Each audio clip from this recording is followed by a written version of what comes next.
That late afternoon, I was driving my old pickup truck along the familiar dirt trail, heading home after an endlessly long day of work. Sweat still soaked my worn-out cotton shirt at the shoulders, and my body felt utterly drained, as if every muscle was screaming for rest. My name is Daniel. My job is a maintenance worker for various sites scattered around the suburbs. Odd jobs like fixing plumbing, checking electrical systems, or patching roofs for small farms. It's nothing glamorous, but it's enough to get me through the days, and I appreciate its simplicity. The sky darkened faster than I expected, with heavy gray clouds rolling in from the horizon, swallowing the faint remaining glow of the sun. The narrow trail was deserted, flanked on both sides by sparse woods interspersed with jagged, rugged rocks. A chilly wind whistled through the cracked window, carrying the scent of damp earth and decaying leaves, sending an involuntary shiver down my spine. All I wanted was to get home, take a shower, and collapse onto the bed with a cold beer. But then, around a blind curve where the road twisted sharply like a gash in the earth's skin, I spotted a car. It was a luxurious sedan, its shine dulled by road dust, pulled over close to the right shoulder. The left rear tire was completely flat, sagging like a punctured balloon. Beside the car stood an elderly couple, their bewildered expressions clearly visible in the dim glow of their headlights. The old man wore a gray wool jacket, and the old woman had a thin shawl draped around her shoulders. They both looked like city folks completely out of place in this wilderness. They were clearly unfamiliar with the situation. I could tell from the way the man awkwardly glanced around and the woman clung tightly to his arm, her eyes glistening with worry. My heart skipped a beat. This wasn't the first time I'd encountered stranded motorists on the road, but today, everything felt heavier. Night was falling fast, and there wasn't a soul around for miles. I hesitated for a few seconds, my hands gripping the steering wheel tightly. I wasn't the type to meddle in other people's affairs. My life was already exhausting enough with non-stop workdays. And after a long day like this, all I wanted was to get home and forget everything. My eyes flicked to the dashboard clock. It was nearly 6 in the evening, and there was still a long stretch of road ahead. But then memories of my father flooded back, vivid as an old film reel. He had been a soldier with harsh lessons about compassion. "When you see someone in trouble, you don't turn your back, son," he used to say, his voice deep and authoritative yet warm. He told stories of saving comrades on the battlefield, how a small act could change someone's entire life. That memory hit me like a shove in the back. I eased off the gas, gently applied the brakes, and pulled over about 10 meters away from them. My heart pounded, partly from fatigue, partly from an unnamed thrill. Did they need my help? I wondered, but pushed the thought aside. I turned off the engine, stepped out, and my mud-caked boots crunched on the gravel. The wind was biting cold now, whipping at my face like thin blades. As I approached, I quickly noticed the elderly couple was dressed simply, yet elegantly. There was no ostentation, no glittering diamond rings, no expensive watches, just clean, well-tailored clothes that exuded the quiet refinement of people accustomed to a respectable life. I glanced at the completely deflated rear tire, then spoke first. "Are you folks having some trouble? Can I help with anything?" The old man looked up, his snow-white hair fluttering slightly in the cold wind. Deep age lines etched his face, but his eyes remained bright and alert. He let out a short breath and nodded. "Our car has a flat tire. I've been fumbling around for a while, not knowing what to do, and it's getting dark." The old woman stood beside him, clutching the strap of her handbag tightly as if to steady herself. After he spoke, she turned to me with an embarrassed smile. "Thank you for stopping. We really don't know what to do." "Let me take a look," I said, then knelt down to examine the tire. I felt the flat rubber. The tread was heavily worn, with tiny cracks spreading like a spider web. It couldn't be patched temporarily, we'd have to change it with the spare. I walked back to my pickup, opened the truck bed, and pulled out my familiar jack and wrench set, tools I always carried for my daily maintenance work. Returning, I opened their trunk, where the spare tire was neatly stored and still looked fairly new, clearly never used. "You folks stand off to the side for safety," I added, as I positioned the jack correctly. My calloused hands, scarred from years of hard labor, moved with practiced ease, almost instinctively. I'd been doing things like this for ages, from the days as a kid trailing after my father fixing little things around the house to now, living alone in my small suburban cottage. Each turn of the wrench stirred up old memories. My father's low chuckle as he patiently showed me how to hold the tools properly. The familiar smell of grease mingling with the warm family atmosphere I'd left behind long ago. While working, I paid closer attention to our surroundings. This area had virtually no cell signal. I checked my phone and the bars flickered weakly. There were no nearby homes, just sparse woods and rugged terrain where wild animals might prowl at night. Darkness was falling faster than expected, spreading like ink on paper, and the wind began howling through the treetops. I realized that even after changing the tire, continuing the journey at night would be extremely risky for elderly people like them. They could get lost again, or worse, have an accident on the treacherous curves. My heart raced again, a mix of excitement and concern rising. Should I let them go on alone? Or was this the moment to do something more? The elderly couple admitted they had gotten lost after following directions on an old paper map. They didn't know how to use modern GPS, probably because they were accustomed to the old ways. "We came from the city to visit a friend in this area," the old woman explained, her voice trembling slightly. "But the map led us here, and now, this is what happened." They looked utterly confused and anxious. The old man kept glancing at the sky while the woman clutched her shawl tighter. I could sense their fear, being lost in the middle of nowhere, night falling, no one to help. It reminded me of the time my father got lost in the woods while hunting and how he described that fear as a lesson in loneliness. I finished changing the tire, wiped my greasy hands on an old rag from my pocket, stood up and double-checked everything. Their car was drivable again, but I still didn't feel at ease. I looked around the deserted trail as night fell faster than I'd anticipated. Various possibilities ran through my mind. Calling for roadside assistance was nearly impossible with no signal here. Letting them drive on alone in the dark was too dangerous. The road ahead was narrow, full of potholes, and my headlights weren't strong enough to safely guide elderly drivers. One slippery curve could lead to disaster. I stood there for a few seconds, hearing my heart beat clearly in my chest, not from fear, but from a sense of responsibility. Finally, I thought of the simplest option. My home wasn't anything special, just an old wooden cabin with a gas stove and a single bed.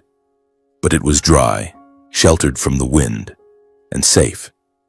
If they agreed, I could invite them to stay the night, then lead them to the main road in the morning where there were service stations and traffic. After a brief pause, I took a deep breath and suggested, "Sir, ma'am, it's getting dark and this road is very dangerous at night.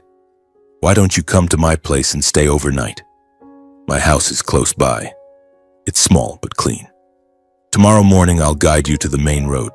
It'll be much safer." The words came out naturally, though inside I was full of hesitation. The elderly couple was surprised by the offer.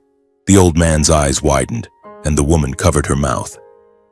But they sensed the sincerity in my concern for their safety. It wasn't empty words, but genuine worry. "Are you sure? We don't want to trouble you," the old man asked, his voice filled with gratitude. I nodded and gave a reassuring smile, even though my heart was still racing. We got into our vehicles. I led the way in front with their sedan following behind. Throughout the short drive home, the wind grew colder and darkness closed in tightly on both sides of the path. At that moment, I only thought I was doing what needed to be done, unaware that everything was about to take a different turn. When we arrived home, I opened the door and switched on the familiar yellow light. The warm glow spread out, illuminating my small house. A combined living room and kitchen, a bedroom in the back, and a basic bathroom. Nothing to brag about, but everything was tidy and sufficient, offering a sense of security after a long day. I fetched blankets and pillows to make up the sofa for them, boiled water for hot tea to chase away the lingering chill. To lighten the atmosphere, I shared a few light-hearted stories from work. Random anecdotes that didn't go anywhere but were enough to bring smiles. They laughed along, repeatedly thanking me, and the three of us chatted gently about life and the most ordinary things. I didn't expect any grand gratitude, To me, this was simply the right thing to do, just as my father had taught. Don't turn your back on someone in need. But deep inside, I had no idea that the decision to stop on that deserted trail had quietly opened the biggest turning point in my life. That night, as I lay in bed listening to the wind outside the window, my heart was still racing from everything that had happened. What would tomorrow bring? Would they be safe? Or was something unexpected waiting? I drifted into sleep with that sense of anticipation, unaware that this encounter was only the beginning of a dramatic journey. The next morning, I woke up early as had been my habit for many years, while the sun had yet to peek through the sparse treetops. The alarm clock buzzed at 5:30 and I sat up immediately, my body still sore from the previous day but my mind unusually alert. The air inside the house was chilly. My breath formed small white clouds in the pitch-black room. I pulled back the curtains and looked outside. Fog shrouded the dirt trail, and the luxurious sedan was still parked quietly in the yard, like an unfamiliar guest in my familiar surroundings. My heart skipped a beat. They were still here, safe through the night. But why did I still feel a vague unease, as if something far greater was lurking in wait? I stepped into the small kitchen, turned on the warm yellow light, and began preparing a simple breakfast. My house bore the marks of a frugal and orderly life, nothing extravagant, just essential items neatly arranged. The old wooden table that my father had built himself, a few worn chairs, and the kitchen shelf with spice jars organized alphabetically. I wasn't a wealthy man, but I always kept everything clean as my father had taught. Orderliness is the foundation of discipline, son. I fried a few eggs, toasted some bread, and brewed black coffee. No sugar, no milk, just the familiar bitter taste that helped me wake up. The aroma of food spread, and I suddenly thought about the elderly couple sleeping on the sofa. Would they be accustomed to such a plain meal? Or did they come from a different world where breakfast meant gourmet dishes? That thought made me pause for a second, my heart beating faster. I knew nothing about them, only that they needed help, and now I was sharing my living space with strangers. As the sun began to rise, the elderly couple woke up, looking much more relaxed after a night's rest. The old man stretched, the old woman smiled at me, and they observed my living space with curious but non-judgmental eyes. "Your home is so cozy," the old woman said softly. They noticed the old but carefully maintained furnishings, the vintage radio on the shelf, the neatly stacked books on repairs, and the spotless floor without a speck of dust. Everything was in order, reflecting a disciplined and responsible person like me. I invited them to the table and we ate breakfast together. The conversation flowed lightly.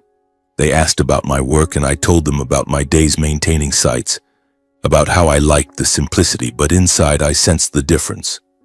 They spoke with an elegant tone, like people who had experienced a refined life. My heart pounded as I thought they might be judging me, or worse, pitying me. "Do you live here alone?" the old man asked, and I nodded, briefly mentioning my parents a few hours' drive away. The atmosphere was warm, but I couldn't shake the nervousness. Was this the end or just the beginning of something? After breakfast, I gave their car one final check to ensure it was safe to drive. I didn't want to leave any risks, especially since they had a long journey ahead. I knelt down, checked the tire pressure, tightened the lug nuts, and even inspected the fuel level. "I just want to double check for peace of mind. Safety first," I muttered, my hands trembling slightly with worry. They stood watching, smiling gratefully. "You're so thorough, thank you for helping us," the old woman said. I nodded, but in my mind, images of the dark, dangerous trail from the night before flooded back. What would have happened to them if I hadn't stopped?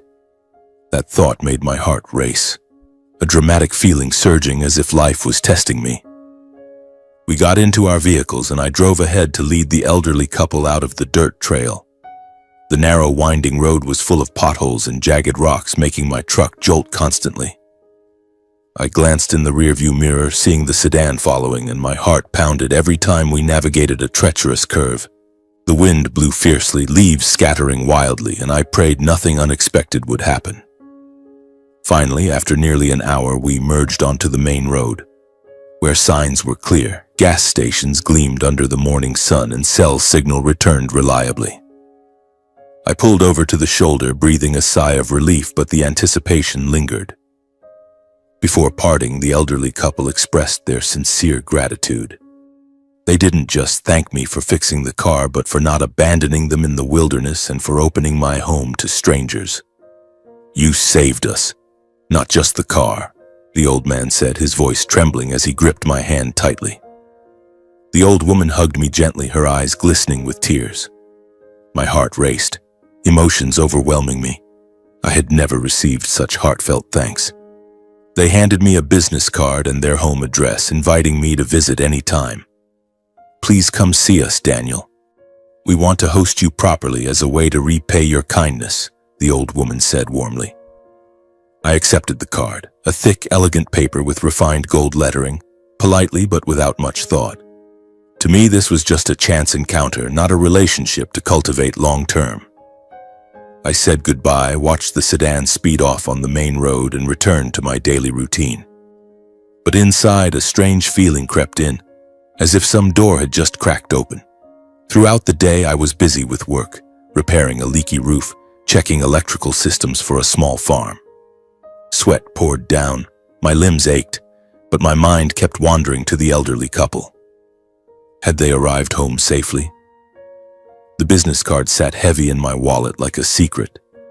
That evening when I got home, I sat on the old sofa, turned on the table lamp, and absent-mindedly picked up the card. The address was clearly printed, an unfamiliar street in the big city. Curious, I entered it into Google Maps on my old phone. The result left me stunned. A gated community with strict security reserved only for the ultra-wealthy and elite. Satellite images showed enormous villas, swimming pools, lush gardens, and high fences with cameras everywhere. My heart pounded like a drum, blood rushing to my face. Who were they? How could they have seemed so unassuming the night before? The image of the elderly couple standing bewildered beside the trail with a flat tire didn't match at all with what I saw on the screen. I sat in silence for a while, my hands shaking as I held the phone. The gap between our worlds suddenly became stark. I, an ordinary maintenance worker with a simple life, and they, people from the upper echelons. Was their invitation genuine, or just politeness? The excitement surged as if I had just touched a great secret. That evening, I drove to my parents' house for Christmas. The familiar road, sparse streetlights, and cold wind whistling through the cracked window. My parents' home was in a small town, a few hours' drive from the suburbs, a cozy wooden house with a sparkling Christmas tree in the yard. As I stepped inside, the smell of baked goods and roasted meat filled the air, and my parents hugged me tightly. My father, Gail Miller, a former soldier with a sturdy build despite his age, patted my shoulder. "You're here just in time, we've just set the table." My mother, Genesis, with her gentle smile, pulled me to the dining table. The family meal was warm, with turkey, mashed potatoes, and cheap wine. During dinner, I recounted the story of meeting the elderly couple with the flat tire and their invitation to visit. I told it in detail, the dark trail, the decision to stop, the night at my house, and the business card. My heart raced as I spoke, as if reliving the moments. My parents listened with curiosity mixed with hope. My father raised an eyebrow. My mother's eyes lit up. "You should go visit them, Daniel," my mother said, her voice full of hope. "Not for money, but because this could be a rare opportunity in life that not everyone gets." My father nodded, adding, "Life sometimes has surprises, son. But stay grounded. Don't get swept away." They advised me that way. Not pushing, just words from experience. I smiled at their advice and nodded politely. I didn't argue, but inside I didn't place much expectation on it. For me, a stable life, with enough to eat, enough to live, and family peace was more important than any glamorous promises. I was used to the quiet, waking early, working hard, coming home alone. Their invitation might just be a passing breeze. Christmas night ended peacefully. We exchanged gifts, A new jacket from my parents, and I gave them a book on military history that my father liked. Laughter echoed, but inside me the vague feeling of a slightly open door still lingered. As I drove home, the road pitch black, headlights illuminating swaying trees, I couldn't help pondering. Should I visit, or let it all fade away? My heart beat fast with that anticipation, and I knew that, even if I believed life would continue quietly deep down, a storm was brewing. Time passed quickly, and the encounter with the elderly couple gradually faded into the background of my memories, like a story hastily told over Christmas dinner. In the days that followed, I returned to my familiar routine. Waking at dawn, driving my old pickup truck to scattered small maintenance jobs in the suburbs. The work remained the same, fixing leaky pipes, inspecting aging wiring, patching roofs for isolated farms. Sweat poured under the scorching sun or drizzling rain, my hands and feet growing more calloused each day, but I appreciated that simplicity. Quiet evenings in my modest home, sitting on the old sofa eating dinner alone with a sandwich or instant noodles, then reading a book or watching TV late into the night. The business card lay forgotten in my wallet, buried among a jumble of cluttered papers. I no longer thought much about it. My life stayed the same, peaceful, with enough to eat and live on, no grand ambitions. But sometimes in the dead of night, the image of the dark dirt trail and their grateful smiles would flash by, making my heart skip a beat. Was something waiting? Or was it just an illusion? Then one morning, everything changed abruptly. I was kneeling under an old tractor at a remote farm, wrench in hand tightening bolts, when my phone vibrated in my pocket. I wiped my hands on a dirty rag and looked at the screen. A call from my mother. Her voice was panicked from the very first second. "Daniel, my son, your father collapsed. The doctors are taking him to the hospital. It's critical." My heart seemed to stop. Blood rushed to my head, making my ears ring. I staggered to my feet, my voice trembling. "Mom, calm down. I'll be there right away." Without time to explain to the farm owner, I tossed my tools into the truck bed, jumped into the cabin, and floored the accelerator. The road back to town was long and winding, but today it felt endless. Wind howled through the cracked window, and I gripped the steering wheel until my knuckles turned white. My father, the strong man who had once been a soldier, the one who taught me everything about discipline and self-respect, was now lying there, in critical condition. Images of him laughing heartily at our recent Christmas dinner flooded back, making my eyes sting with tears. Would he pull through? Or was this the storm I had sensed coming? I abandoned my work and drove straight to the hospital, my heart burning with anxiety. The highway blurred in my vision, horns blared as I ran red lights at intersections.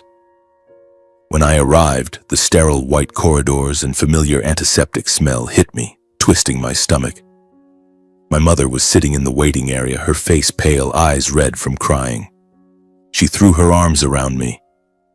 My son. He suddenly had chest pain and collapsed in the kitchen.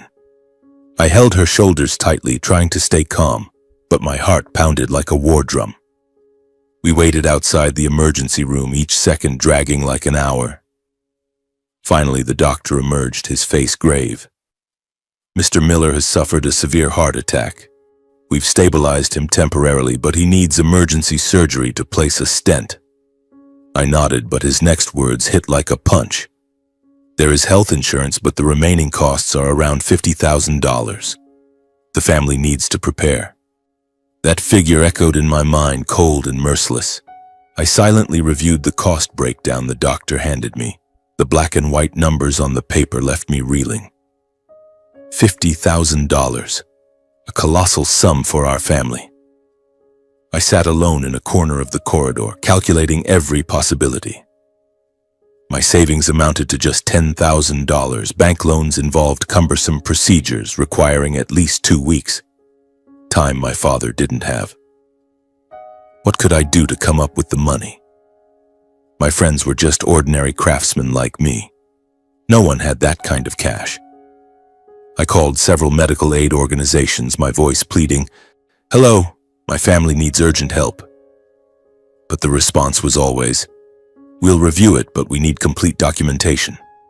Time, something my father couldn't afford to wait for. My heart raced, cold sweat breaking out despite the cool corridor. Was there any way?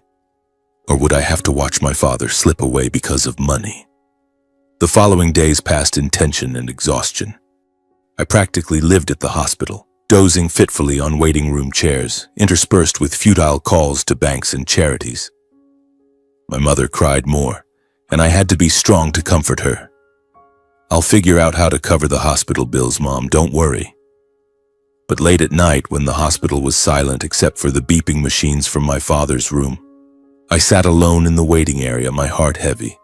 My hand absent-mindedly reached for the business card tucked away in my wallet, the thick, elegant paper with the upscale address. The image of the elderly couple appeared vividly, their grateful smiles, their sincere invitation. Would they help? Or was this just wishful thinking? My heart pounded, a surge of excitement mixed with desperation rising. I wrestled intensely with myself. Part of me saw reaching out to them as exploiting kindness. I had helped them out of duty, not expectation of reward. Another part knew this might be the only chance to save my father. Every second of hesitation brought him closer to death. I remembered the values my father had instilled in me. Live with dignity, never bow for money.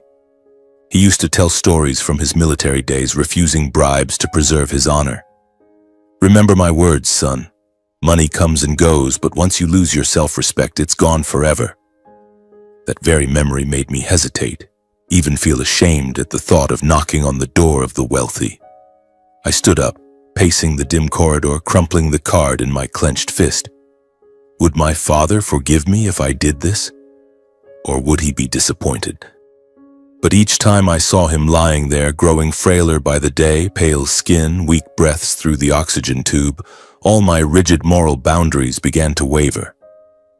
He was no longer the strong man, he was just a frail old man who needed his son to save him. I sat by his bedside, holding his hand. "Dad, I'll do whatever it takes to save you." Tears rolled down my cheeks for the first time in years. I realized that this time I wasn't reaching out to them out of ambition, but because there was no other choice. The inner storm raged, my heart pounding as if it might burst. I had to choose, self-respect or my father's life. After many sleepless nights lying awake on the hospital bench, listening to rain pattering on the window, I made the hardest decision of my life. That morning, the sky was overcast like my mood. I gathered the papers, the hospital bill, my father's medical records, and jotted down what I needed to say on a crumpled sheet. "Hello, I'm Daniel, the one who helped you on the trail. My father is critically ill and I need help." The words were simple, but each one cut like a knife. I prepared myself for possible rejection, pitying looks, polite refusals. My heart raced, sweat beading despite the cold. That morning, I left the hospital and drove toward the upscale neighborhood address I had looked up earlier. The highway stretched ahead, cars speeding past on both sides, but my mind was completely elsewhere. In my head, only one image repeated, my father lying motionless in the hospital bed, his pale face under the harsh white lights. Throughout the entire drive, I felt no hope, only the heavy burden of someone forced to gamble his dignity to preserve his father's life. Wind howled through the window crack, and I gripped the steering wheel tighter. Would they even remember me? Or would that door slam shut in my face? The anticipation built, as if I were hurtling into a bottomless abyss. But I couldn't turn back. My father was waiting for me. The highway leading to the exclusive enclave for the ultra-wealthy seemed to stretch endlessly, each kilometer passing with the heavy burden of anxiety. My old pickup truck rattled slightly over every pothole, and the engine growled like the turmoil in my heart. I glanced at the crumpled sheet of paper on the passenger seat, where I had hastily jotted down what I needed to say. A plea that wasn't begging, just a presentation of the truth. But why did it still make me feel ashamed? My father had taught me to stand on my own 2 feet, never to bow before anyone. Now here I was, driving to the home of strangers, hoping they would throw me a lifeline. My heart pounded, cold sweat trickling down my spine despite the weak air conditioning struggling to blow cool air. Was this a mistake? Or the last chance? I pressed the accelerator harder, trying to dispel those thoughts, but they clung to me like the shadows outside the window. As I turned onto the road leading to the gated community, everything changed abruptly. Towering fences made of glossy black steel rose like a wall separating two worlds. The massive iron gate featured intricate carved patterns, and security was stringent. Cameras sweeping every angle, uniformed guards standing watch with wireless earpieces. I stopped at the control booth, my heart racing so fast I could hear the thumping in my ears. A guard approached, his face stern beneath the brim of his cap. "May I have your name and the reason for your visit?" he asked, his voice even but cold. I handed over the business card, trying to stay calm even though my voice trembled slightly. "I'm Daniel Miller. I'm here to see Mr. and Mrs. Montgomery. I once helped them when they had a flat tire. Just tell them that, and they'll know who I am." The guard took the card and checked the information on his tablet. He paused for a few seconds, then nodded slightly, though his eyes still held a trace of wariness. The massive gate slowly swung open, emitting a heavy metallic groan that echoed in the quiet space. I drove inside, my heart beating slowly but heavily, feeling as though I had just crossed an invisible boundary, into a foreign world where people like me didn't belong. The vast grounds unfolded before me, everything maintained with meticulous perfection. The lawn was trimmed as neatly as a carpet, the pathways spotless without a speck of dust, and flower bushes blooming vibrantly under the morning sun. The villa appeared magnificent yet understated, a two-story house with classical architecture, large glass windows reflecting the light, and a fresh red-tiled roof. I parked in front of the mansion gate and instinctively glanced at myself in the rearview mirror. My old jacket worn at the shoulders, boots with heels ground down and caked in mud from job sites. The appearance of an ordinary laborer, completely out of place in this luxurious setting. My heart beat faster, a wave of inferiority surging. I looked like an outsider, and that thought made my hands tremble as I turned off the engine. Would they mock me, or simply send me away politely? I took a deep breath, stepped out of the truck, and pressed the intercom button with stiff fingers. The smaller gate opened, and the elderly couple emerged to greet me with genuine warmth and familiarity. Mr. Charles, with his snow-white hair and warm smile, shook my hand firmly. "Daniel, you came. We've missed you." Mrs. Helen hugged me gently, her voice soft. "Come inside, dear. Don't stand out here." There was no class divide between rich and poor, no condescending gaze, just a sincere welcome that eased my tension, though the wariness remained. My heart was still racing, but now from surprise. They really remembered me? We stepped inside, and the elegant yet cozy interior enveloped me. Polished wooden floors, soft leather sofas, and a fireplace crackling gently even though the weather wasn't particularly cold. Mrs. Helen prepared tea, Mr. Charles invited me to sit, and we chatted lightly about the weather, as if I were an old friend dropping by. But then I had to reveal the real reason. In that setting, I recounted my father's situation. The sudden illness, a severe heart attack, the emergency surgery needed for a stent, and the costs far beyond our family's means. My voice stayed calm, but my hands gripped the teacup so tightly that my knuckles turned white. My father is a veteran. He's always been strong, but now, we can't manage it. I didn't come here to beg. I just hoped you might be able to help. I didn't plead or shed tears. I stated it straightforwardly, ready to accept refusal. For me, coming here had already been the hardest part, as if I were stripping away my last layer of dignity. My heart pounded as I waited, for rejection, for heavy silence. The elderly couple listened attentively, their expressions unchanged, no doubt, no disdain. They showed concern for every detail, especially how I placed honor and family above myself. Mr. Charles asked about my father's condition, and Mrs. Helen held my hand in comfort. "You did the right thing coming here, Daniel. We understand.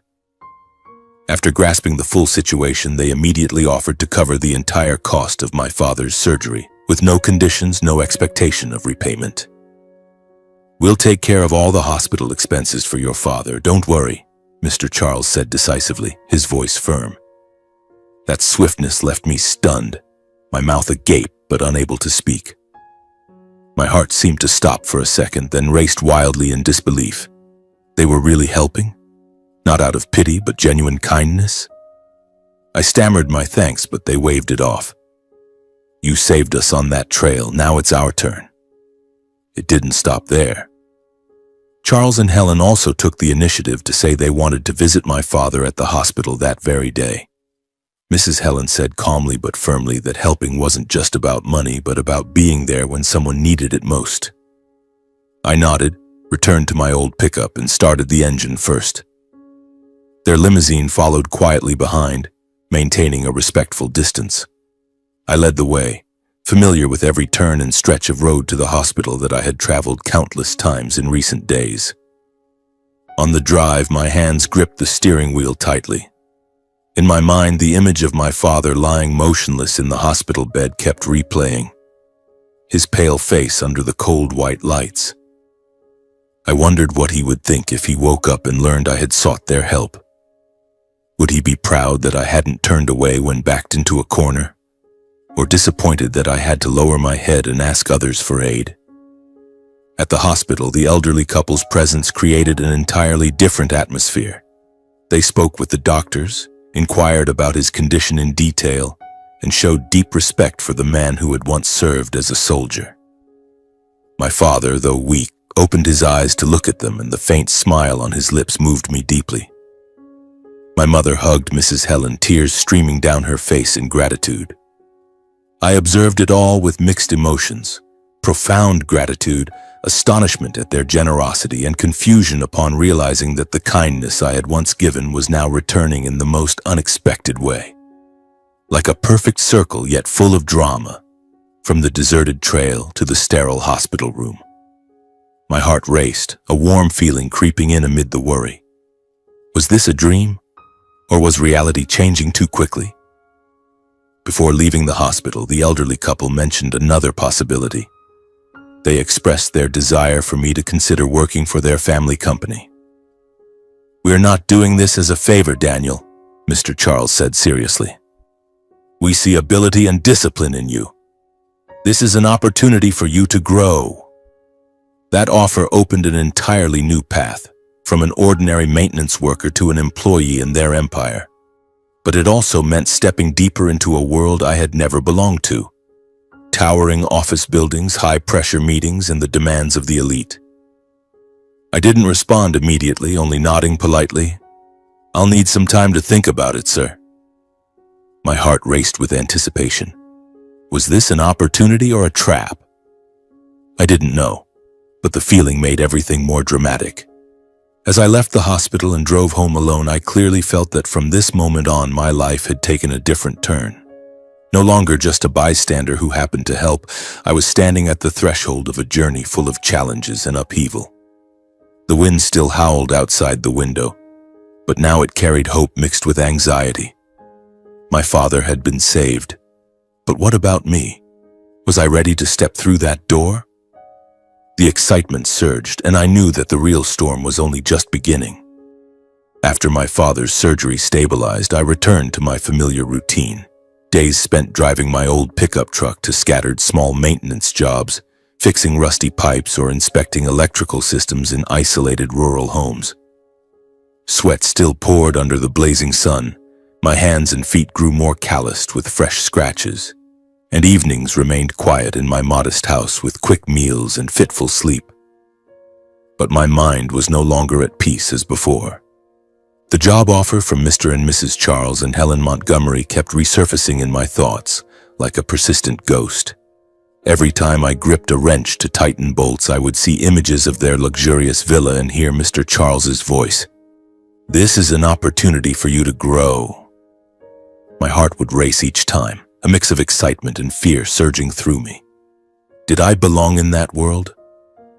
Or was I just an outsider who would sooner or later be pushed away?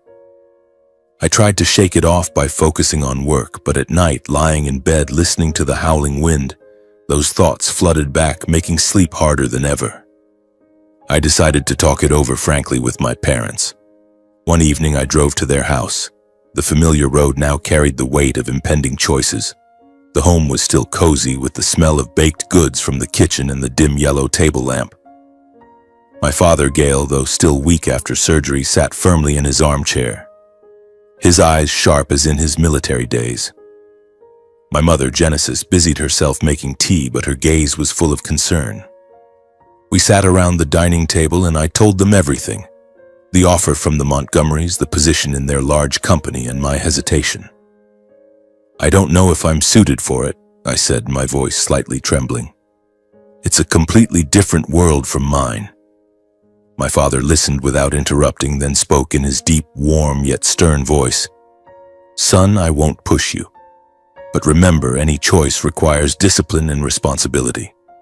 You have to bear the consequences, good or bad." He emphasized each word like teaching an old military lesson. "Don't go for the money. Go because you want to challenge yourself." My mother held my hand, her voice gentle. "I'm worried for you, Daniel. That world is complicated, but I believe you're mature enough to decide for yourself. Just remember, you can come home anytime." That conversation made my heart race. Their support wasn't easy advice, but a challenge. Was I strong enough? Or would I fail miserably? I hugged them goodbye and drove home in the dark, the cold wind whistling through the cracked window, carrying growing anticipation. After many days of deliberation, sleepless nights staring at the ceiling, weighing risks and benefits, I decided to give it a try. Not for a glamorous, life-changing dream, but as a test. If it didn't suit me, I was ready to leave without resentment and return to my simple maintenance life. My heart pounded as I called Mr. Charles. "Sir, I accept the job at your company." His voice was joyful over the phone. "Excellent, Daniel. We'll start on Monday." I packed my bags, a few clean sets of clothes, personal tools, and drove to the city filled with anxiety. The highway blurred in my vision. Each road sign seemed to remind me this was a turning point. Would I regret it? Or was this a real opportunity? That anticipation made my hands grip the steering wheel tightly, cold sweat breaking out despite the cool weather. My first day stepping into the Montgomery family company, Montgomery Enterprises, a massive conglomerate in technology and real estate, left me overwhelmed by the scale and professionalism. The modern headquarters featured towering glass buildings, high-speed elevators, and vast, brightly lit hallways under LED lights. The operations were complex, servers humming in data rooms, large screens displaying real-time data, and employees moving quickly with laptops in hand. Strict discipline, precise schedules, clear procedures, and the intense work pace made me feel like I'd entered another world. My heart raced as I swiped my access card. The security guard nodded politely but with curious eyes. Mr. Charles greeted me in the lobby, shaking my hand firmly. "Welcome to my company." Mrs. Helen smiled from afar, but I couldn't shake the worry. Was I able to keep up? Or would I be swept away on day one? I was placed in an entry-level position involving operations and maintenance of internal systems, aligned with my repair expertise, but in an entirely different environment from what I'd known. No longer isolated suburban sites. Now it was a complex network with cloud servers, automation software, and high-end equipment. The department manager, a middle-aged man named Mr. Harlan, assigned my first task, inspecting and maintaining the data backup system. "Don't let me down, Miller," he said in a neutral but expectant tone. The initial days were incredibly tough. I had to learn procedures from scratch, reading thick manuals, familiarizing myself with new technologies like network monitoring software and IoT devices. Time pressure weighed heavily, tight deadlines and strict oversight from cameras. I realized that here, even the smallest mistake could have major consequences. A maintenance error could disrupt the entire system, affecting hundreds of employees. My heart pounded every time I hit the run button, cold sweat breaking out as I waited for results. Would I mess up or get fired in the first week? Some colleagues were skeptical of me from the start. Rumors spread like wildfire in break room conversations. That new guy is a connection of the owners getting special treatment. I overheard it while getting coffee. My heart raced with anger, but I held it in. They looked at me with scrutinizing eyes, a manual laborer among sharply dressed people carrying iPads. I didn't argue. I chose silence and focused on work. Every morning I arrived earlier than required, checking systems before others came, and stayed late to learn more. But the anticipation remained. Would the rumors isolate me? Or did I need to prove myself through actions? Meanwhile, Landon Montgomery emerged as a complete opposite shadow. He was the Montgomery's son, holding a high title, vice president of operations, but rarely showed up on time. I first met him in the hallway, tall and slim, hair slicked back with gel, wearing expensive suits but with a crooked tie. Landon often neglected work, skipping important meetings for golf or friends, disregarding safety protocols and not hiding his contempt for me. "You're the new guy? Hope you're better at fixing systems than fixing tires," he said sarcastically in our first encounter, his voice dripping with mockery. My heart raced with anger, but I only nodded politely. "I'll do my best, sir." Landon quickly realized my presence wasn't just that of a regular new hire. He saw me as a potential threat, even though I had no intention of competing. Perhaps because Mr. and Mrs. Montgomery occasionally mentioned me with mild praise, or because he sensed the difference. I worked hard, while he was lazy. Small clashes began to appear, making the atmosphere increasingly tense. Landon deliberately made things difficult, assigning vague tasks like check the system, make it stable without specifics, then downplaying my efforts in front of others during meetings. "What's taking Miller so long?" he'd say outright, even though I'd finished early. My heart pounded each time, blood rushing to my face from frustration. Was he trying to push me out? Or was this just the first challenge? I recognized it, but didn't confront him directly. That wasn't my style. Instead, I chose to work harder, learn faster, and fix oversights others missed. I quietly resolved lingering operational issues, a minor security vulnerability, a loose cable that could cause a fire, or optimizing software for energy savings. No need for credit. I did it out of responsibility, as my father taught. Charles and Helen observed everything from behind, through reports and cameras. They didn't intervene or defend me publicly, just quietly assessing how I handled pressure and unfairness. I sensed it, the look in Mr. Charles' eyes when we passed in the lobby, the encouraging smile from Mrs. Helen. But their silence made me more anxious. Did they see me as good enough? Or would they be disappointed? Gradually, my work results began to speak for themselves. Glitches decreased noticeably, systems ran smoother, progress stabilized, and other departments started acknowledging my contributions. "Miller fixed that really well," a colleague whispered in the break room. My heart raced with pride, but I remained humble. At the end of the initial probation period, I still felt out of place in this unfamiliar world. Lonely lunches, superficial conversations, and relentless pressure. But I had proven one thing. I wasn't standing here because of kindness or pity, but because of my own ability and discipline. Mr. Charles called me into his office and patted my shoulder. "You're doing very well, Daniel. Keep it up." Those words made my heart race with anticipation. A new chapter was opening, but Landon remained a lurking shadow. Would the clashes grow bigger? Or would I get pulled into the whirlwind? That dramatic feeling made everything tense, like a ticking time bomb. Landon, he increasingly looked at me with hostile eyes, and I knew the real conflict was only just beginning. Every morning arriving at the company, my heart raced again, waiting for the unexpected. Would I hold firm or get knocked down? This journey was full of challenges, and I was right in the eye of the storm. Time passed quickly in the harsh world of Montgomery Enterprises, and I gradually grew accustomed to its frantic pace. No longer the bewildered newcomer wandering the hallways with curious and anxious eyes, I had become a reliable link in the operations department. Every morning I swiped my card early, sat in front of large screens with data streaming endlessly, and checked the systems before others arrived. The work was no longer unfamiliar. I knew how to handle sudden network errors, optimize servers to prevent overloads, and coordinate with other departments without needing guidance.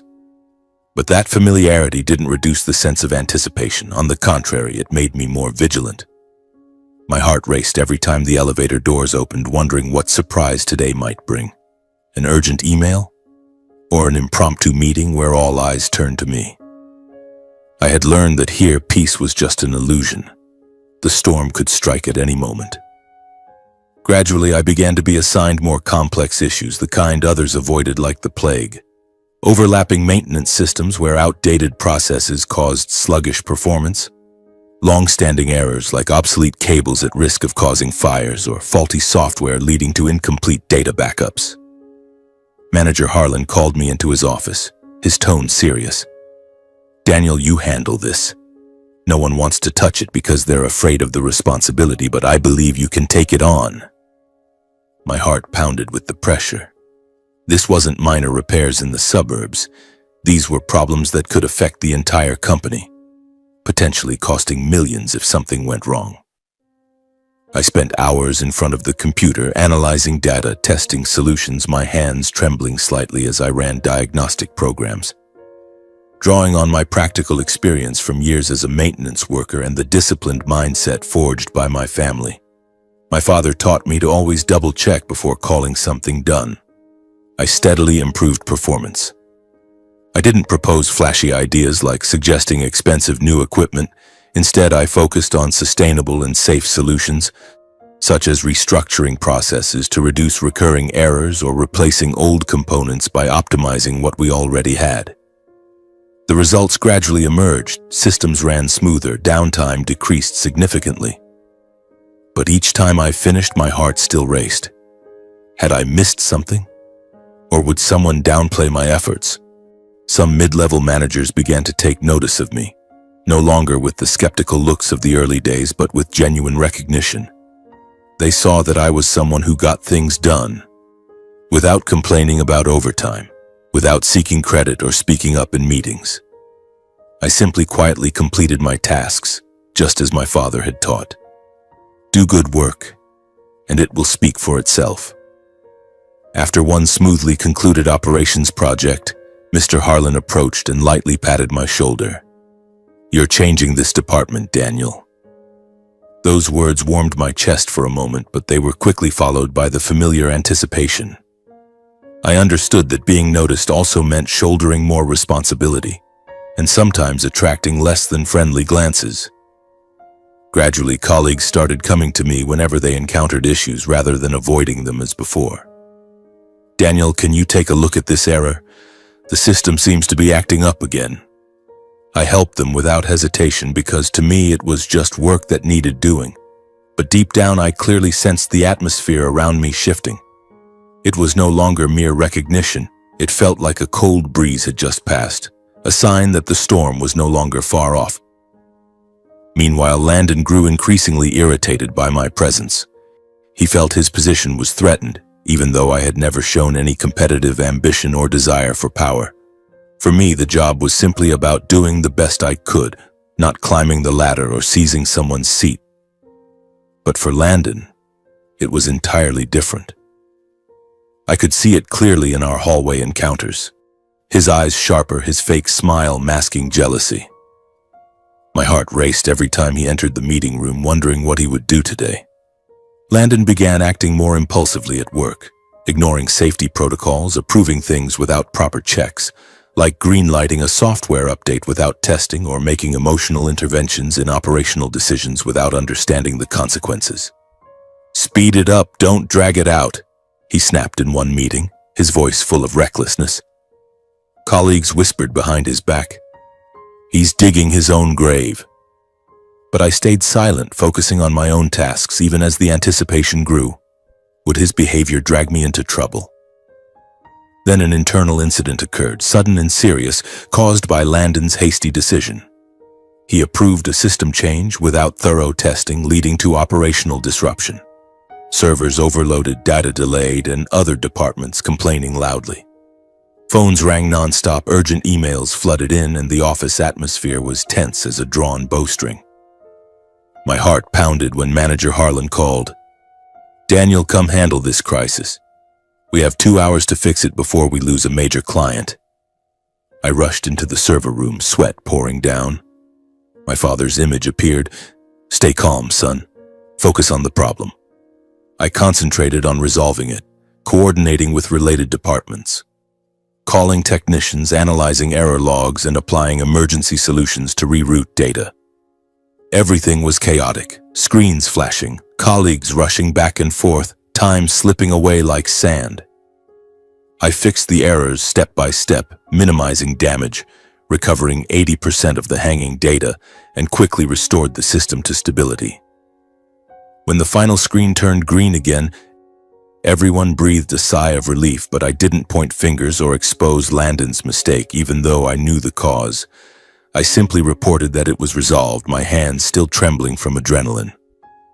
After that incident, my reputation rose noticeably. Colleagues began to trust me and proactively sought my help when facing difficulties, rather than shirking responsibility as before. Manager Harlan sent a department-wide email praising the effort, and Mr. and Mrs. Montgomery surely knew. My heart raced with pride, but also with worry. This attention might make Landon even angrier.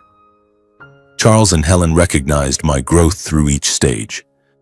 They valued not only my skills, but also how I stayed calm and put the collective good above personal ego. Mr. Charles called me into his private office. "You did very well, Daniel. I can clearly see the difference in how you handle things." Those words warmed my heart, but I couldn't help feeling anticipation. Did they also see the underlying conflicts? They said nothing about Landon, only quietly observing as if testing both of us. In contrast, Landon grew increasingly isolated in his own family's company. Reminders from his parents, private meetings he complained about to a few close colleagues, no longer landed as guidance but fueled feelings of being controlled and undervalued. I overheard him talking to a colleague in my department. "They like that new kid more than me now." Landon began nurturing resentment, quietly but palpably.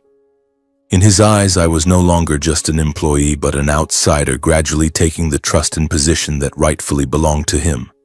He avoided me more, but when we crossed paths, his gaze was full of hatred, like a cornered animal. My heart raced each time, a chill running down my spine. What would he do? Spread bad words? Or something worse? I sensed the change in Landon's eyes and demeanor. I became more cautious, keeping my distance, documenting every email and meeting for self-protection. But I never imagined that those negative emotions were quietly building, like a time bomb waiting to detonate. Time continued to pass in the relentless rhythm of the company, and after my clear contributions to operations and crisis management, I was officially recognized by the leadership. It wasn't a grand ceremony or a widely publicized announcement, but a brief meeting in Mr. Charles's office. He sat behind his large wooden desk, Mrs. Helen standing beside him with a warm smile, and Manager Harlan presented the report. "Daniel has improved department performance by 25%, and he handled the most recent incident without major damage." My heart raced as I heard those words, not from pride, but from astonishment. Just a few months earlier, I had been an outsider among the sharply dressed suits.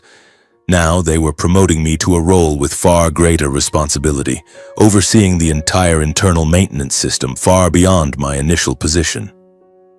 "You deserve this position, Daniel," Mr. Charles said, shaking my hand firmly. Mrs. Helen gave me a gentle hug. "We're proud of you." I nodded politely, but inside I was filled with worry. This promotion meant the spotlight was shining on me more intensely, and it would likely anger those lurking in the shadows.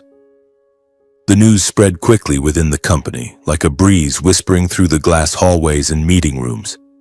For many, it was a well-deserved outcome. Colleagues began greeting me with genuine smiles, not the superficial ones from the beginning. Mike, the guy from the tech department, patted my shoulder at the water cooler. "Congratulations, Daniel. You've saved us so many times." Those words warmed my heart, but I couldn't shake the anticipation. This attention could turn me into a target. For Landon, the news was a direct blow to his fragile ego and status. I sensed it immediately that afternoon when we crossed paths in the elevator. His eyes darkened, his lips pressed tightly together, and he brushed past without a word. Just a cold nod. My heart raced with unease. What was he thinking? Would he accept it or react violently? I tried to push it aside by focusing on my new role, but the feeling clung to me like a shadow trailing behind. That evening, Mr. and Mrs. Charles and Helen invited me to their mansion for dinner. The invitation came via an email from Mrs. Helen. "Dear Daniel, please come to our home tonight. Not for business, just a family dinner to celebrate you." The tone was more affectionate than formal, showing that their trust and fondness had gone beyond a simple boss-employee relationship. My heart raced as I read it. This wasn't my first time at the villa, but this felt different, as if I were being drawn deeper into their world.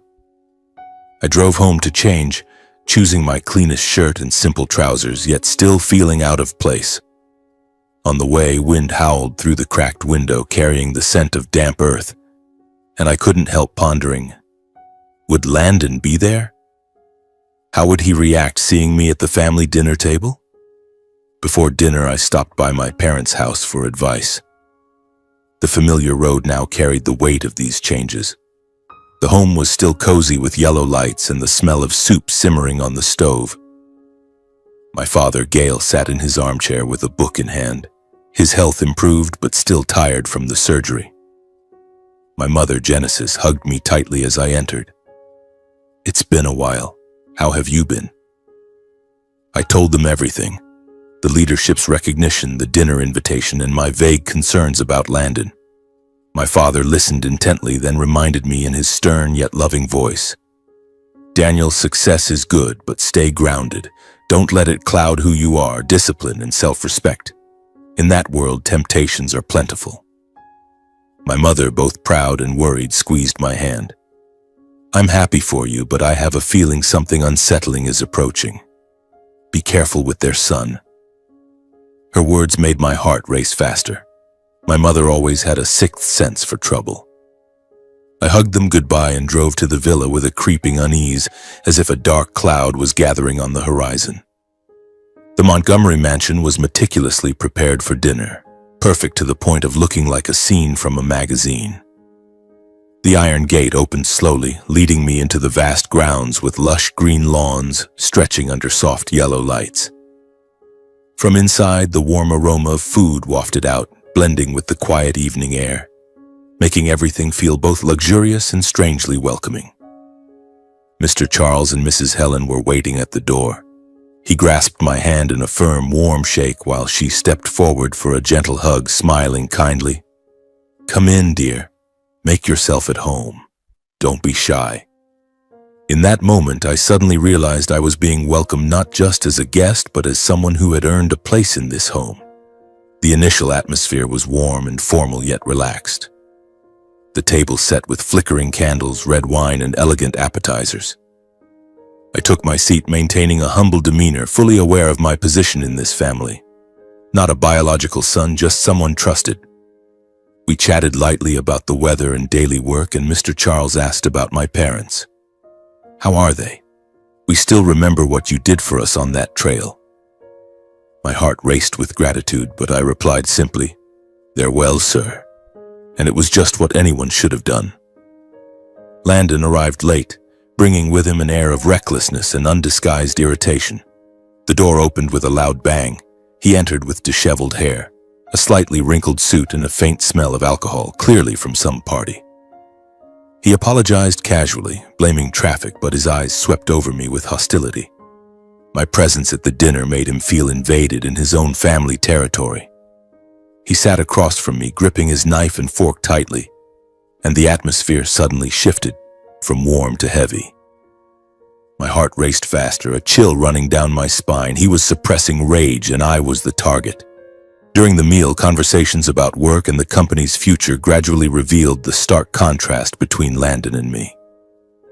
Mr. Charles looked at me, his voice deep and clear. Daniel handled the incident very well.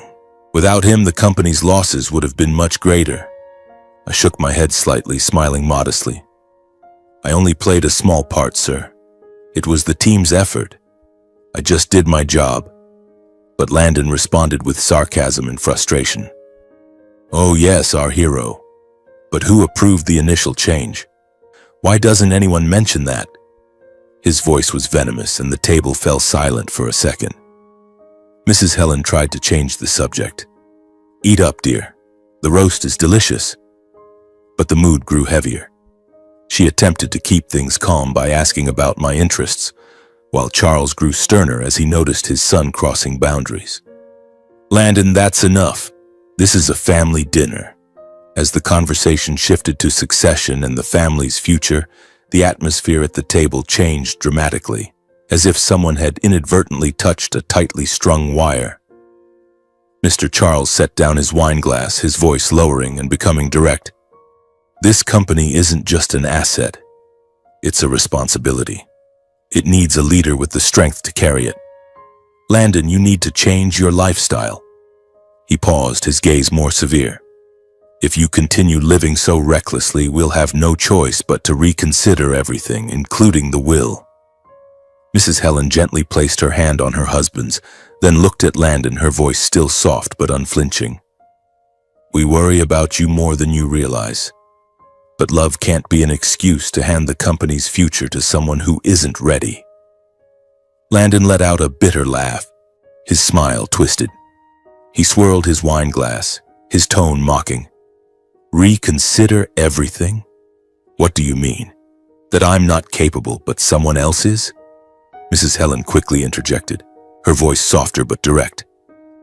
That's not it, Landon. We just want you to take life more seriously. The company needs someone willing to sacrifice, not just show up when it's convenient. Landon looked up, his eyes darkening.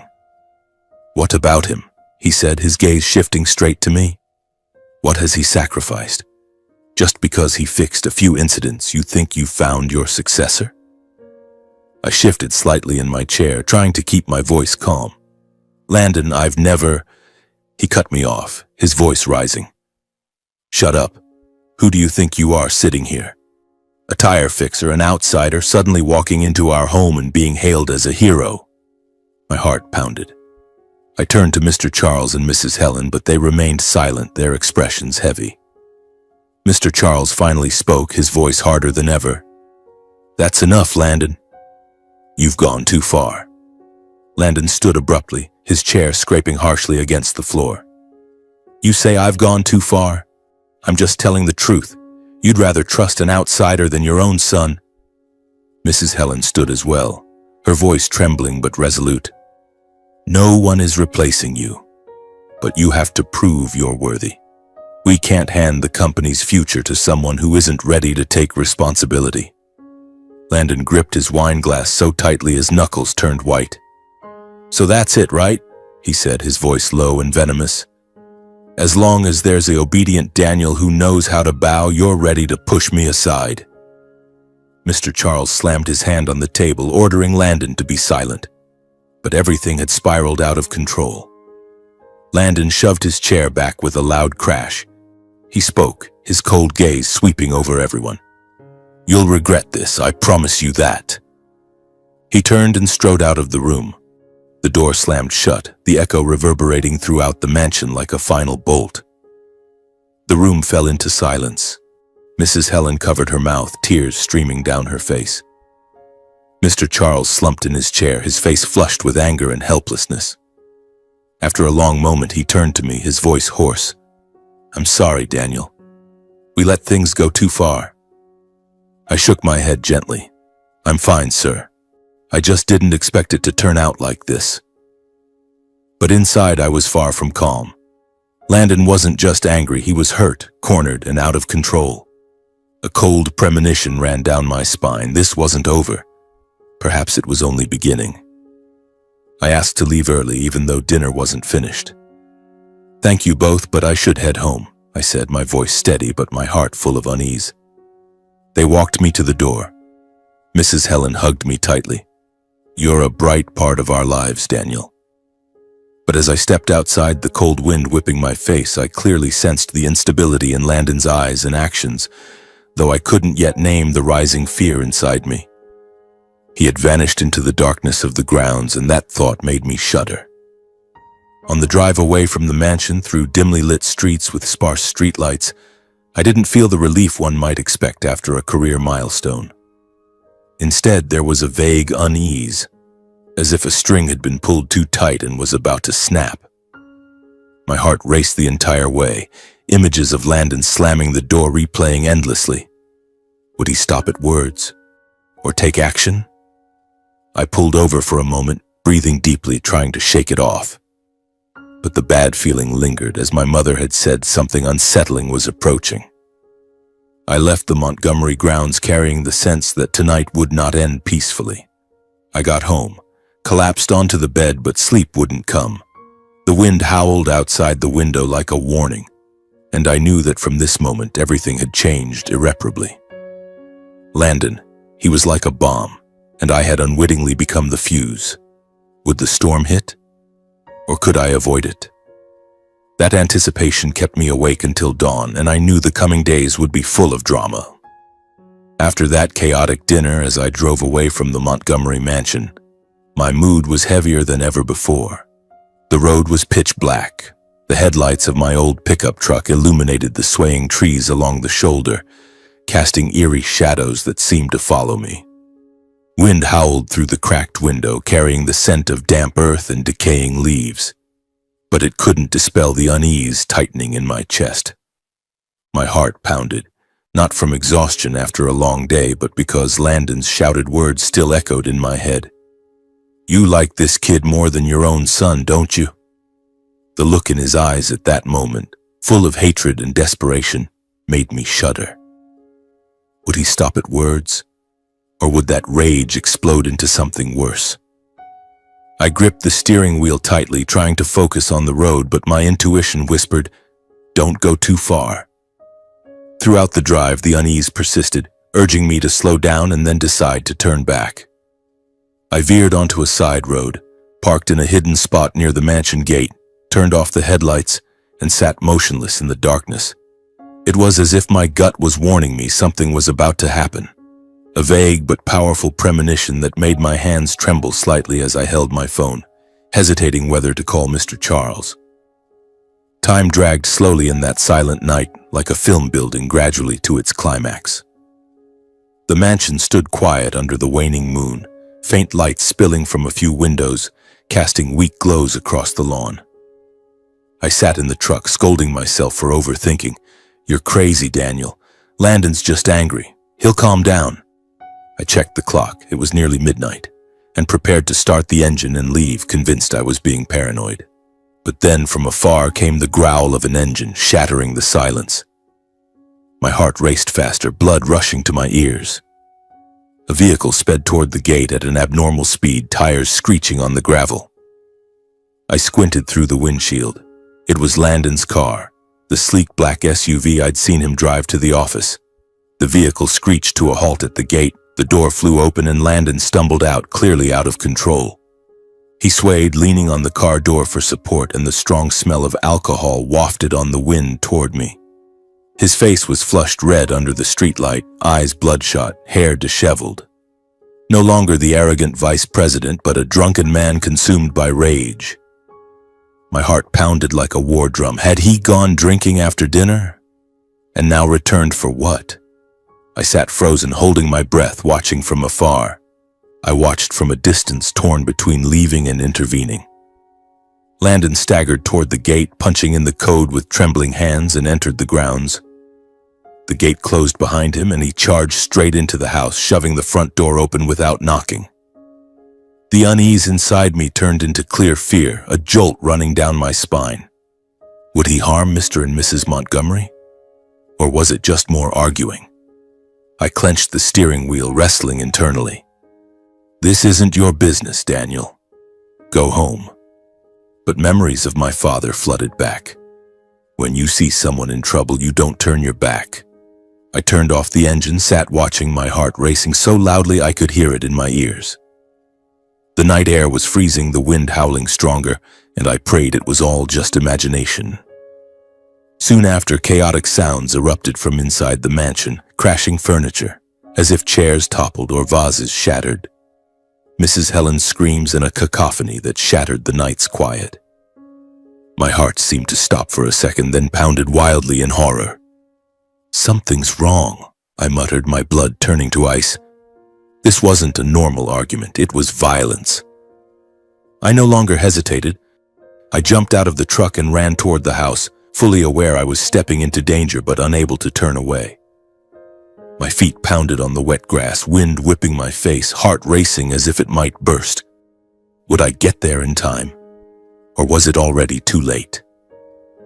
I pushed through the side gate, luckily unlocked, and rushed into the house through the back door I'd used before.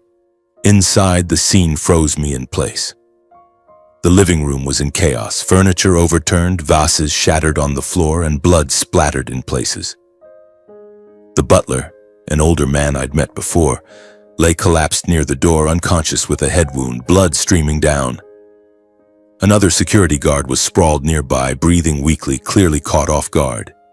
The space was wrecked, devastated as if by a tornado. From the inner room came intermittent shouts, Landon's voice distorted and frenzied. I didn't think twice. I charged in on instinct. In the grand living room, the sight before me left me stunned. Landon had completely lost control. In his hand was a kitchen knife, its blade glinting under the chandelier. Mr. Charles stood shielding Mrs. Helen, his back slightly hunched as if to protect her, his face pale but trying to stay calm. "Calm down, son. Listen to me.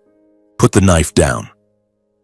Mrs. Helen stood behind him, trembling hands clutching his arm, tears streaming endlessly. "Please stop, I beg you. Don't do something foolish." Landon panted heavily, eyes bloodshot and vacant. He shook his head repeatedly, muttering as if to himself, "It's all because of you. All because of you both. And that bastard too, for turning me into what I am today." I took another step, trying to keep my voice steady despite my heart pounding as if it would shatter my chest. "Landon, look at me. Stop this. No one wants this to happen." I moved slowly into the room, deliberately positioning myself to one side to draw his attention away from the couple. Landon's eyes immediately locked onto me. His rage seemed to find a new target. He roared, "You're the cause of it all. If it weren't for you..." He lunged forward, the knife swinging wildly. Time seemed to slow. My body tensed, adrenaline surging with every beat. I heard my father's voice in my head, calm and firm. "Don't confront needlessly. Keep distance. Control the situation." I sidestepped, dodging the first thrust, maintaining just enough space. "Landon, listen to me," I shouted. "Don't destroy everything." He lunged again, but the alcohol made his movements sluggish and uncoordinated. I seized the moment, grabbing his knife-wielding wrist and twisting it back. Landon howled, struggling wildly. His strength surprised me. He cursed. "Let go. You'll pay for messing with my life." We grappled for tense seconds. I gritted my teeth, staying calm, channeling force into the hold I'd practiced since childhood. The knife clattered to the floor with a sharp metallic ring. Before he could react, I spun and shoved him down, pinning his arms and legs to restrain him. Landon thrashed furiously beneath me, gasping, his voice hoarse. "You'll regret this, Daniel. I swear it." I didn't respond, just held tighter, my body drenched in sweat, heart racing from fear and determination. After a few dazed seconds, Charles and Helen snapped out of it. Mr. Charles shakily rushed to the security panel, slamming the alarm button. "Police. We need the police now." Mrs. Helen knelt beside the unconscious butler, her voice breaking in tears.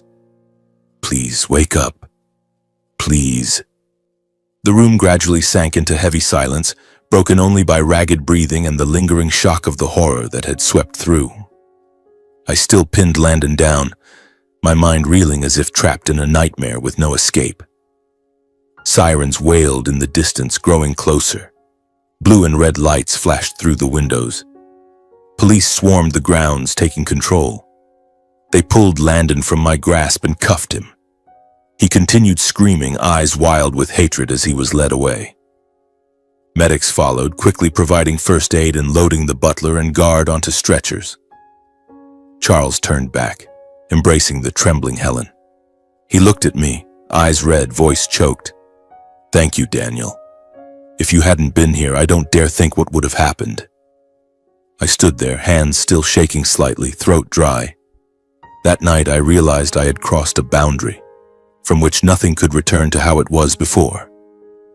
I sat alone in the living room afterward, hands still trembling faintly, blood from the butler's wound staining my shirt. I realized that if I hadn't turned back, if I'd chosen to leave earlier, everything might have ended in an irreparable tragedy. My heart raced at the near-miss consequences. The Montgomerys could have died, Landon a murderer, and I would have lived with regret forever.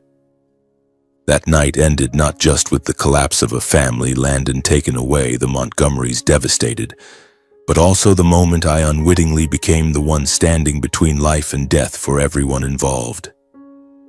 The wind still howled outside the window, but now it carried the echoes of chaos. I drove home at dawn, utterly exhausted, knowing the storm had arrived, and I was at its center.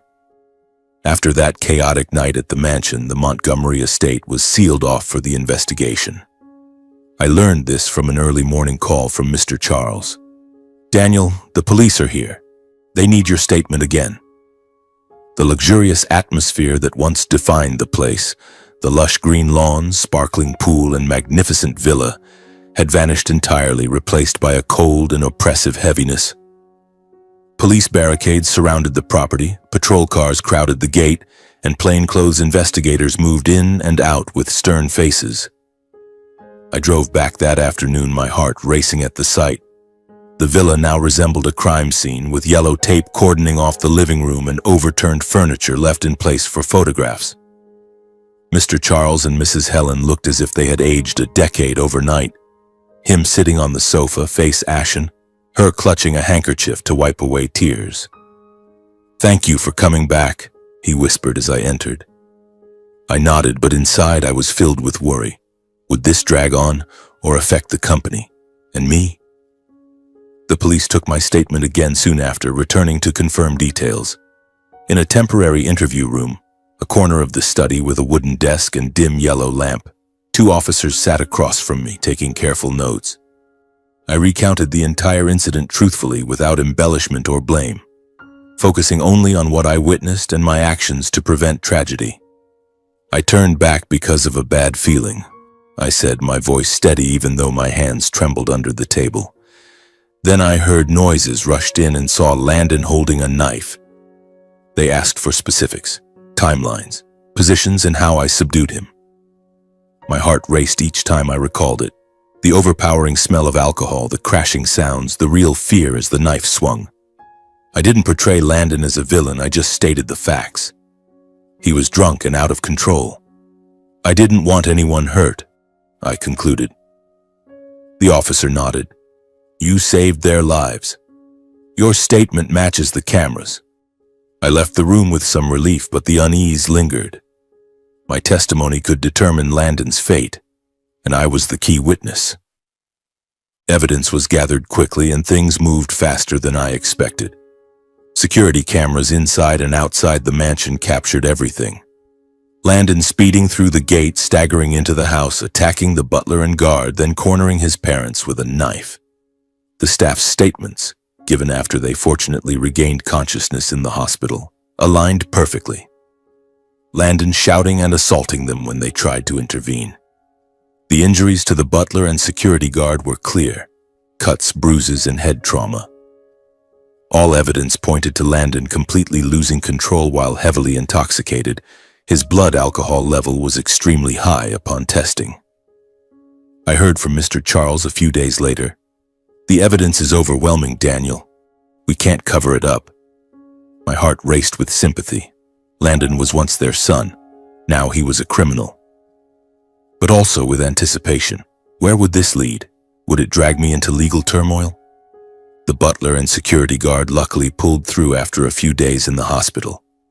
I visited them once, bringing flowers and fruit, my heart racing with guilt.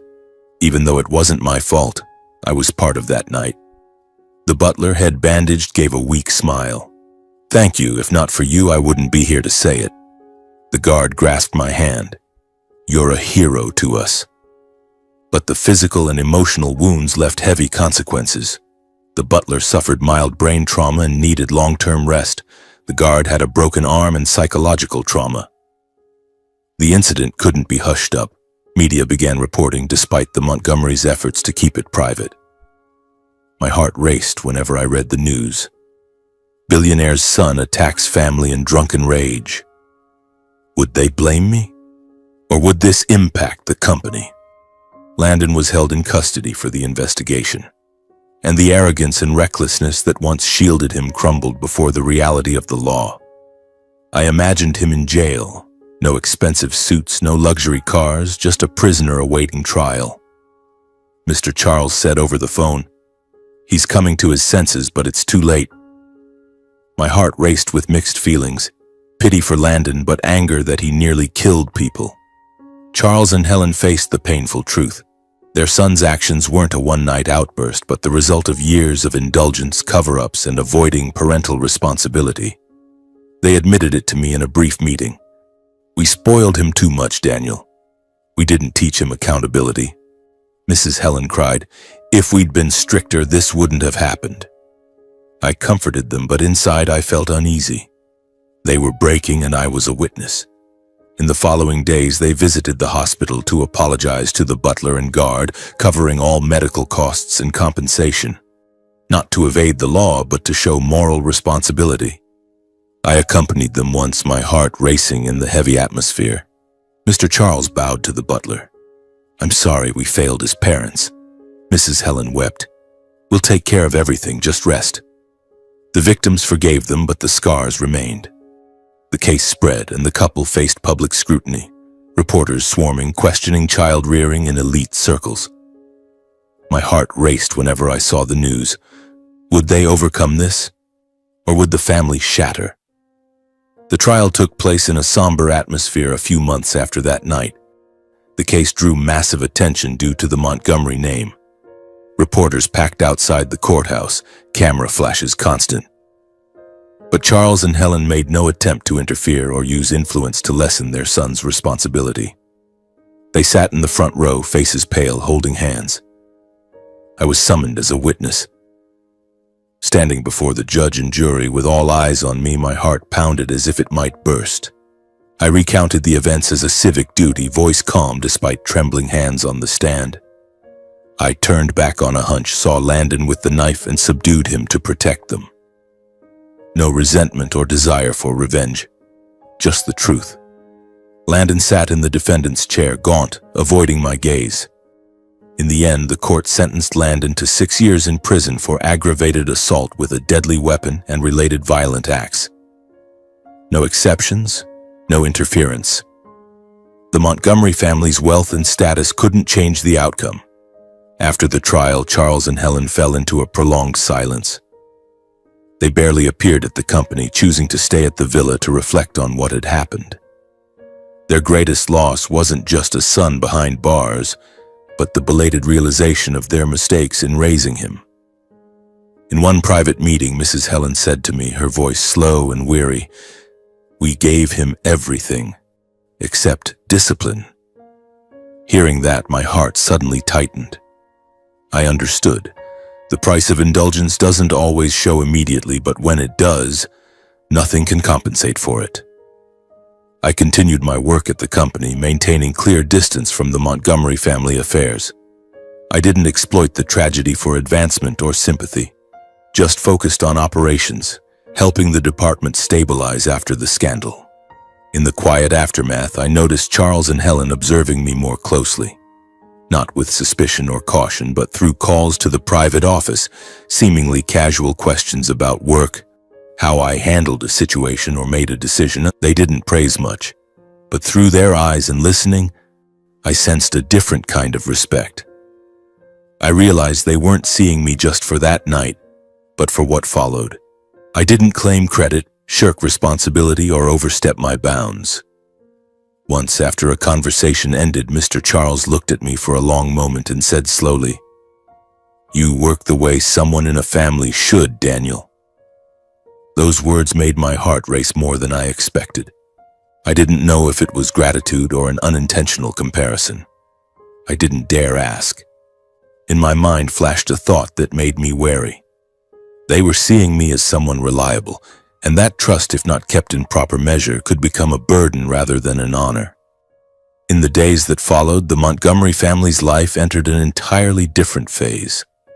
The mansion was no longer a place of power and pride, with lavish parties or important meetings held in the grand living room. Instead, it became quiet, bearing the marks of irreversible losses, the scratches on the wooden floor from that chaotic night. Family photos turned face down to avoid painful reminders, and a heavy atmosphere that enveloped everything like a fog. I learned this through brief calls from Mr. Charles. "We're trying to adjust, Daniel, but everything will be different." My heart raced every time I heard his voice, tired, full of pain. They spent much of their time at home, rarely appearing at the company, and I could imagine them sitting in the dimly lit study, gazing out at the lush garden but feeling empty inside. I continued working as usual at Montgomery Enterprises, waking early, driving to the office with a cup of bitter black coffee, and diving into the operations systems without prying or speculating about their family matters. For me, saving lives and fulfilling my responsibilities had been enough. I didn't want to intrude on wounds that were still bleeding. Colleagues still whispered about the incident, their eyes on me filled with curiosity mixed with admiration. "You saved the owners."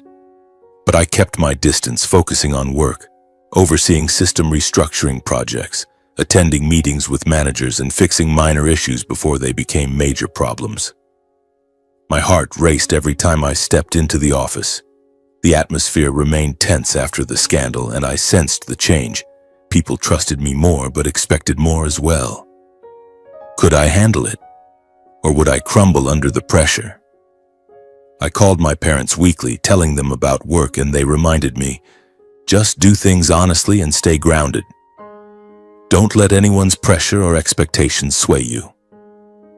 Their words calmed me, but deep down I knew my relationship with Mr. and Mrs. Montgomery was growing closer. Through check-in calls, brief coffee invitations, and that made me anxious. What did they expect from me? Or was it simply gratitude? One quiet evening, as the sun set behind the city's high-rises, Mr. Charles called, "Daniel, come to our home tonight. Just a light meal and some talk." My heart raced. The invitation was informal, without ceremony, but I knew this wasn't an ordinary meeting.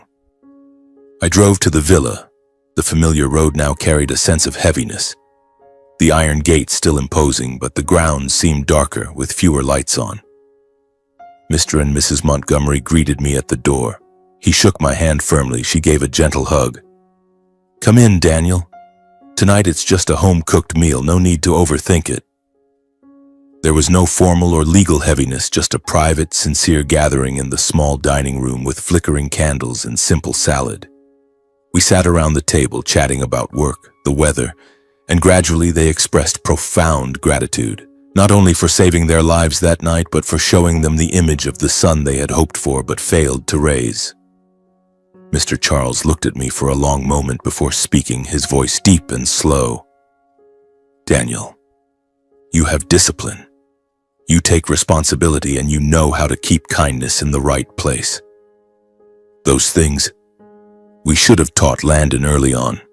Mrs. Helen turned away briefly, her eyes already reddening, then looked back at me. "You didn't just save us once on that trail. You've saved us many times since, through the way you live and the choices you make every day." Those words made my heart race more than I wanted. I sensed the sincerity in them, but at the same time felt a quiet weight settling on my shoulders. Not an explicit expectation, but an invisible responsibility I wasn't sure I was ready to bear. After a short silence, Mr. Charles took a deep breath and addressed what I had sensed from the start of the evening. He looked at me, his gaze so serious it couldn't be misunderstood. "Daniel, we want to legally adopt you." The words fell lightly on the table, but to me they were heavy as stone. He continued, voice still calm. Not to replace anyone. We just want you to truly be part of this family, to walk the road ahead with us. Mrs. Helen nodded, quickly wiping the corner of her eye. We're not looking for an heir to the assets, she said slowly. We need someone we can trust, someone who can help us fix what we got wrong. I sat motionless, my mind blank. My mouth opened, but no words came. My heart pounded in my chest, each beat so clear I thought they could hear it. Blood rushed to my face, hot and cold at once. I understood this wasn't an impulsive offer nor pity, and that made it more bewildering than anything before. I didn't know whether to thank them, refuse, or ask for time. I only knew that from that moment my life had been placed at a crossroads I never imagined facing. Just an ordinary maintenance worker, now invited to join an elite family. That thought left me unable to respond immediately. I felt no elation, no sense of triumph. What rose most clearly was hesitation.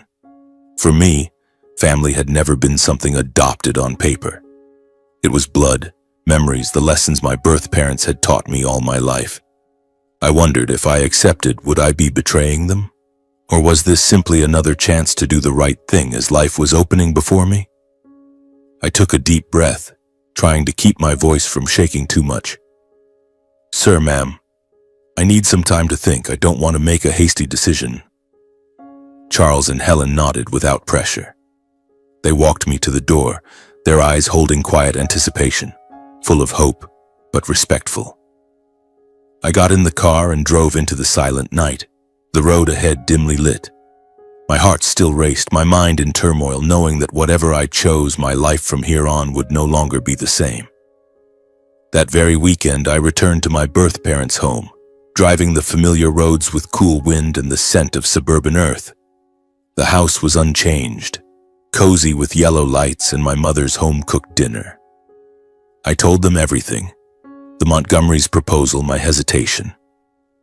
My father, Gale, listened to his son with the calm of a battlefield veteran, emphasizing that titles don't erase roots if one knows where they belong. Son, paperwork is just formality, he said, voice deep and warm. But if you accept, do it for the right reasons, not money but responsibility. Never forget who we are. My mother, Genesis, teared up, both proud and worried. I just want you to live true to the values you were raised with. Honest, humble. Don't let that world change you. Their words made my heart race. Their support wasn't coercive, just sincere advice. I stayed with them late into the night, talking about childhood memories, and the anticipation gradually turned into resolve.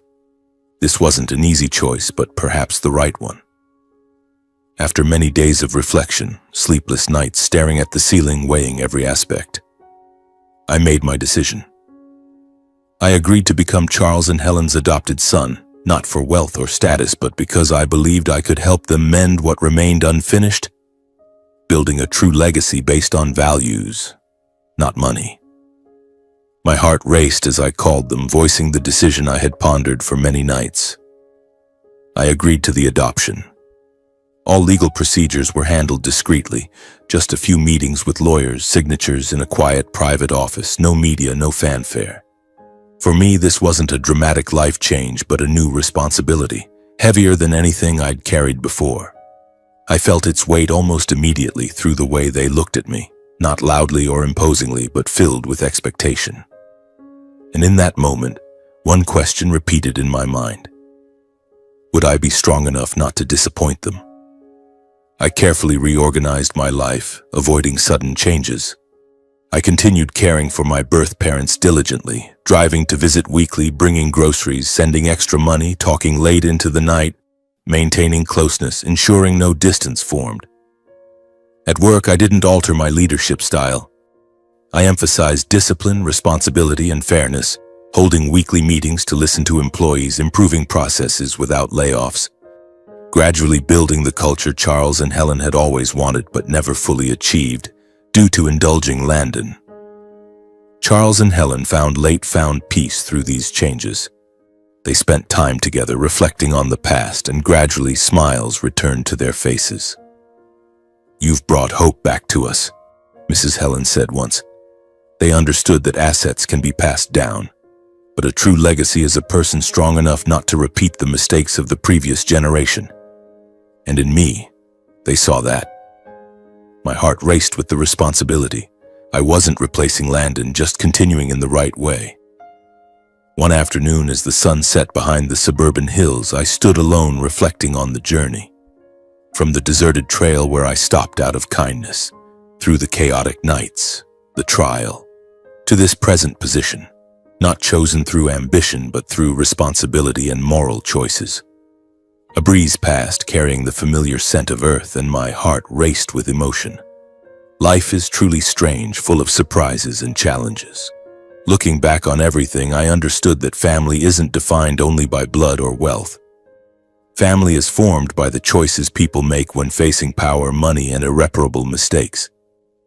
I had seen one family collapse from indulgence and witnessed another trying to heal through honesty and responsibility. For me, being called a son or not matters less than living worthy of the trust given. And if this story leaves anything, it's a reminder that a family's value lies in how we treat each other, especially in life's most difficult moments.